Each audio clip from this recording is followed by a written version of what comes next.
I never thought that a weekend away could go so wrong. It all started when my buddy Eric mentioned his family's old cabin deep in the woods. He had just finished renovating the place and invited me and a couple of our old coworkers to spend a few days there. It was meant to be a relaxing escape, a break from the stress of work and life. The group consisted of Eric, his cousin Brandon, and two of our mutual friends, Jake and Paul. We all needed the downtime, and the thought of a weekend of beers, grilled food, and the serenity of the forest sounded perfect. What could go wrong in a place so isolated, right? The drive out to the cabin was long, too long. We'd been driving for hours, with the road narrowing into dirt paths, surrounded by dense trees that seemed to swallow any signs of civilization. I'd seen pictures of the cabin before, and while it looked small and rustic, I wasn't prepared for just how remote it was. We finally arrived at dusk, the sunlight barely piercing through the thick canopy of trees. The cabin looked off. It wasn't the charming retreat I had envisioned. It was more like something out of a ghost story, old, decrepit, and out of place in the modern world. I should have trusted my gut right then and there. But Eric was excited, and we were all ready to relax. So we ignored the unsettling vibe and unpacked. That first night went by smoothly. We made a fire outside, grilled some steaks, and drank enough beers to make us forget how eerie the place felt. The conversations were light, filled with old stories and dumb jokes. But as the night wore on, the atmosphere grew heavy. Even the fire couldn't seem to push back the darkness that pressed in from the surrounding forest. The trees loomed large and oppressive, and the wind howled through the branches, making strange sounds I couldn't place. Around midnight, we all headed inside. There were only 2 bedrooms, so I ended up sleeping on a makeshift bed on the floor in the living room. It wasn't the most comfortable setup, but I was tired and didn't care much. After all, what could happen in the middle of nowhere? I must have fallen asleep almost immediately.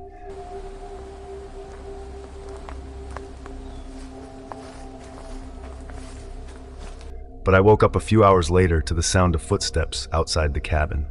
They weren't loud, but they were there, soft, crunching footsteps moving around the perimeter.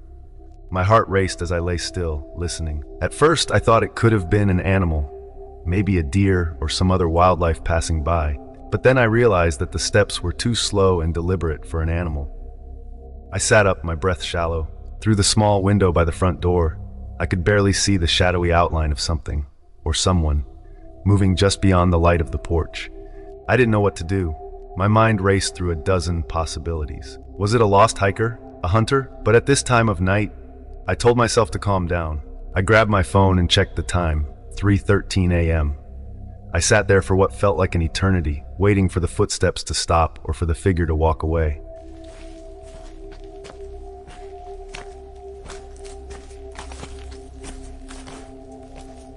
But the steps never faded.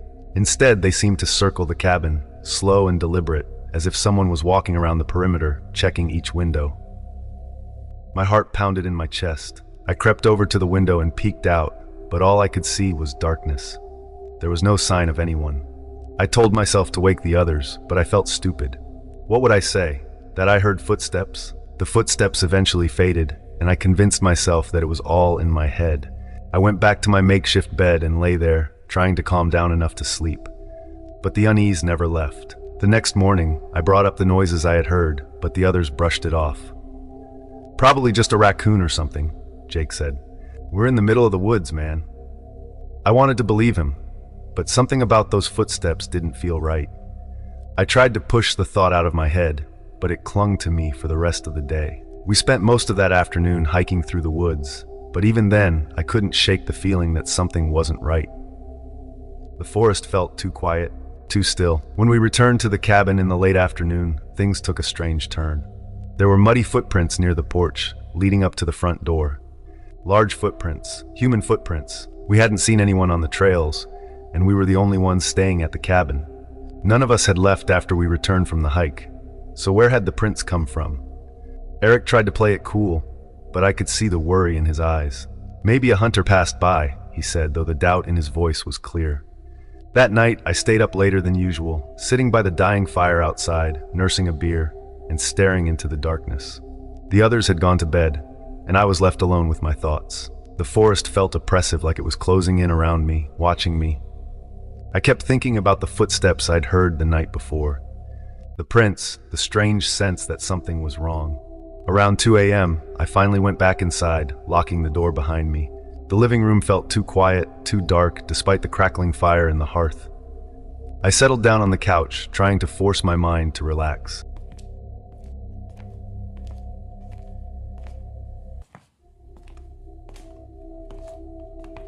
But then, just like the night before, I heard it again.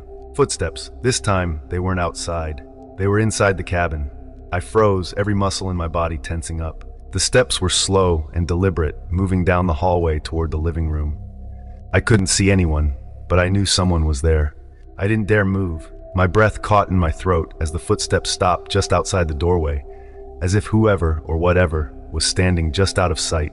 For what felt like an eternity, I waited, not daring to move or even breathe. The fire crackled softly, casting flickering shadows on the walls, and I could hear the faint creak of the floorboards like someone shifting their weight. Suddenly, the footsteps resumed, this time retreating down the hallway. I sat up slowly, trying to peer into the hallway, but it was too dark to see anything. I wanted to wake the others, but something in me stopped. It was the same feeling as before, that overwhelming dread that told me if I moved, if I did anything, something terrible would happen. Eventually, the footsteps faded, and I was left in the oppressive silence of the cabin. I didn't sleep that night. I couldn't. Every little noise made me jump. Every creak of the cabin, every gust of wind outside made my heart race. When morning finally came, I was exhausted, but I couldn't shake the sense of dread that had settled over me. I didn't say anything to the others, but I could tell they were feeling it too. The lightheartedness of the first night was gone. Everyone seemed tense, on edge. We left the cabin that day, cutting the weekend short. I didn't care, I just wanted to get out of there. As we packed up and loaded the car, I couldn't help but glance back at the cabin one last time. It stood there, silent and still, but I knew something had been in there with us. Something that wasn't human. I've tried to forget about that weekend, but I can't. Every time I think about it, I hear those footsteps in my head, slow and deliberate, and I wonder, what would have happened if I had moved that night? If I had gone into the hallway? I don't think I want to know. It had been a long time coming, but I finally decided to buy a cabin. City life had been draining me, and I needed a place to escape the noise, the stress, and the constant rush of everyday life. The idea of owning a quiet retreat deep in the woods where I could go on weekends to relax and unwind seemed perfect. After months of searching online, I came across an old listing for a cabin that fit my budget. It wasn't in the best shape, but the price was right, almost too good to be true. I figured the low price was due to the cabin's remote location and its dated appearance. It wasn't the most modern place, but I didn't need luxury. I just needed solitude, and this place offered plenty of that. No neighbors for miles, no traffic, just me in the forest. I paid for the cabin, packed up my truck with tools and supplies, and headed out to spend my first weekend there. The drive to the cabin was peaceful, though the further I got from civilization, the more isolated I felt. It wasn't necessarily a bad feeling, just different. The cabin sat at the end of a long dirt road, surrounded by thick woods. When I pulled up, I could tell it hadn't been lived in for a while. The paint was peeling, and the porch creaked under my weight as I stepped onto it. But it had character, and it was mine. The first day was spent cleaning up, fixing little things here and there, and exploring the property. I had noticed right away that the cabin was older than I initially thought. It had been built at least 40 or 50 years ago, judging by the architecture and some of the dated appliances. Still, it felt sturdy enough, and I was looking forward to making it my own. That night, I made a fire in the fireplace and sat back with a beer, staring out the large windows that faced the forest. It was quiet, too quiet. No animals, no wind, just an eerie stillness that settled over everything. It should have been relaxing, but I couldn't shake a strange sense of unease. Maybe it was just the fact that I wasn't used to being out in the middle of nowhere like this. The next morning, I decided to take some extra precautions. The thought of being out here alone, miles from anyone, started to make me feel vulnerable. What if someone tried to break in? What if something happened and no one was around to help? So I decided to install a few security cameras around the property. They weren't expensive, just a basic set I'd picked up online, but enough to give me some peace of mind.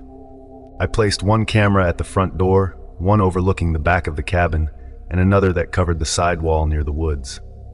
With the cameras in place, I felt better. I spent the rest of the day working on small projects and exploring the nearby trails. That night, as I sat down to relax again, I started checking the camera feeds on my phone. Everything looked fine. The front porch showed nothing but the dark outline of the trees. The back camera was still, but when I switched to the side camera, something caught my eye. There, just near the edge of the screen, I saw movement. I leaned in, squinting at my phone. At first, it looked like it might be the shadow of a tree swaying in the wind. But then, I realized there was no wind. The trees were completely still. I watched, heart pounding, as the shape moved again, slowly, deliberately. It was a figure, a man. He was standing near the side wall of the cabin, just barely in the frame of the camera. His features were hard to make out in the darkness, but he was there, unmoving, staring directly at the cabin. I blinked, trying to make sense of what I was seeing. Who the hell was out here in the middle of nowhere? I rushed to the window, peering out into the night, but I couldn't see anything from inside. The trees were too thick, and the darkness too complete. My phone buzzed as the camera detected more motion. I glanced down and my stomach dropped. The figure had moved closer, much closer. He was now just feet away from the side wall of the cabin, standing unnaturally still, facing the camera head on. I could barely make out his face, but there was something wrong about the way he stood, like his limbs were too stiff, his posture too rigid. I grabbed a flashlight and flung open the front door, heart racing, shining the beam toward where the man should have been. But there was nothing there. The woods were empty, silent. I checked around the side of the cabin, my flashlight sweeping the area where I'd seen him on the camera. No one. I went back inside, locking the door behind me, and checked the camera feed again. The figure was gone. I told myself it must have been a trick of the light, or maybe I was just tired and seeing things. But deep down, I knew that wasn't true. The next few days were tense. Every time I checked the camera feeds, I half expected to see the figure again, but nothing happened. No more motion alerts, no strange shapes lurking by the walls. I tried to convince myself it was all in my head, but the unease never left. A week later, I decided to spend another weekend at the cabin. This time, I was more prepared. I brought extra locks for the doors, stronger deadbolts, and even a motion-activated floodlight for the side of the cabin. But the moment I pulled up to the property, something felt wrong. The air was thick with tension, like the forest itself was watching me. As I unpacked my things and checked the cameras, I noticed something strange. The side camera, where I had seen the figure, was off. No signal. I went outside to check on it, and my blood ran cold. The camera had been ripped off the wall. Not fallen, ripped. The mounting bracket was still attached to the wood, but the camera itself was gone, as if someone had yanked it clean off. I didn't stay that night. I packed my things and left, driving back to the city with a sense of dread gnawing at me. The next day, I put the cabin up for sale. I didn't care about the money. I just wanted it gone. I listed it for way below market value, and within a week, I had a buyer. I didn't tell them about the man. I didn't tell them about the strange feeling that something was wrong. I just handed over the keys and left. I haven't been back since. Every once in a while, I check the listing out of curiosity, wondering if the new owners have had any experiences of their own. But there's been no news, no updates. Maybe whatever or whoever was out there is gone. Or maybe they're still waiting, lurking in the woods, watching. I wasn't even supposed to go on the trip. It was one of those spontaneous, last-minute decisions that you only agree to because everyone else insists it'll be fun. I was tired from school, work, and everything else, so when my friends suggested a weekend getaway in a secluded cabin, I figured it wouldn't hurt to disconnect for a while. The cabin was deep in the woods, far away from the hustle and bustle of everyday life. It belonged to an old friend of Mike's, someone who had gotten the place passed down through generations. The idea of staying somewhere with history sounded pretty cool to me at the time, like a little escape to a simpler life, away from all the noise. How wrong I was. We arrived late afternoon on Friday. The trees stood tall around us as if they were watching. The sky was turning shades of orange and purple, casting long shadows on the gravel road as we pulled up. The cabin looked exactly how you'd expect, rustic, old, and seemingly untouched by modern hands. There was a porch with a couple of creaky wooden chairs and the faint scent of pine in the air. It was just the five of us, Mike, Dave, Rachel, Claire, and me. The drive out there had been long, so we were all eager to settle in. Mike had been to the cabin a few times before and said it was charming, but when we walked inside it felt different. Not in a good way. The cabin was small but cozy, with creaky floorboards and walls covered in old wood paneling. There was a fireplace in the living room and a kitchen that looked like it hadn't been updated since the 70s. Despite the aged furniture, there was something else in the air, a heaviness, like the walls were holding their breath. The first night was uneventful, which I guess was part of the problem. After dinner, we tried to get the old TV to work, but ended up playing cards and talking. The wind outside picked up as the night went on, and you could hear the trees creaking and swaying in the gusts. At some point, Claire joked about it being a perfect setting for a horror movie. "Think about it," she said, laughing. 5 friends, all alone in the woods, no cell service. This is how people die in those dumb movies. We all laughed it off, though it wasn't lost on me that she was right. The setting was eerie, and once nightfall fully hit, the isolation became much more apparent. No cars, no people, not even the sound of birds or animals, just silence. Around midnight, I couldn't sleep. I tossed and turned in my creaky bed, trying to get comfortable, but my mind was racing. It was that feeling you get when you're being watched. Except there was no one there, or at least I thought. Sometime after, I heard footsteps, soft, like someone was pacing just outside the cabin. I told myself it was one of my friends, maybe Mike or Dave, getting up to go to the bathroom. But the steps continued for much longer than what would have made sense. They went from one side of the cabin to the other, stopping for a while, then starting up again. I sat up, heart pounding. My mind raced to all the possibilities. Could it be an animal? A bear, maybe? The thought of a wild animal lurking outside didn't calm me, though.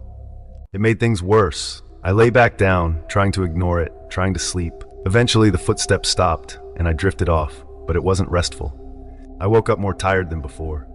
The next morning, over breakfast, I asked if anyone else had heard the footsteps. No one seemed to know what I was talking about. Mike brushed it off, saying I was just being paranoid. "It's the woods, man. Of course you're gonna hear weird stuff," he said. That didn't sit right with me, but I didn't want to seem like the paranoid one, so I let it go. We spent the day hiking and exploring some trails, and by the time we got back to the cabin, we were all exhausted. That night, things escalated. It started with the same pacing outside. This time, though, the footsteps were louder, more deliberate. I knew I wasn't imagining it, but I didn't say anything. I just stayed in bed, staring at the ceiling, hoping it would go away. But then there was a knock on the door.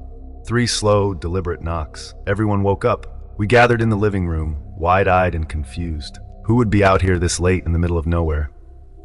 Mike grabbed a flashlight and motioned for Dave to follow him. The rest of us stayed behind, trying not to panic. The door creaked open, and Mike shined the light out onto the porch. Nothing, just the trees swaying in the wind. He and Dave stepped outside, checking around the cabin, but there was no one there. "Probably just a prank," Mike said, trying to sound confident. But we all knew better. There was no one around for miles.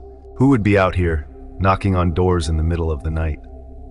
We tried to go back to sleep, but it wasn't easy. I kept hearing faint noises outside, branches snapping, the wind howling. My mind went to dark places, thinking of all the horror stories I'd heard. But this was real. The next day, we decided to cut the trip short. Something wasn't right about the place, and I wasn't the only one who felt it. Rachel kept saying she felt like someone was watching us. Dave said he heard whispers the night before, but didn't mention it because he thought he was dreaming. We packed up and left early in the afternoon. As we drove away, I looked back at the cabin. For a split second, I thought I saw someone standing in the window, but when I blinked, they were gone. The ride home was quiet. No one talked about what had happened, but we all felt it, the strange, unsettling tension.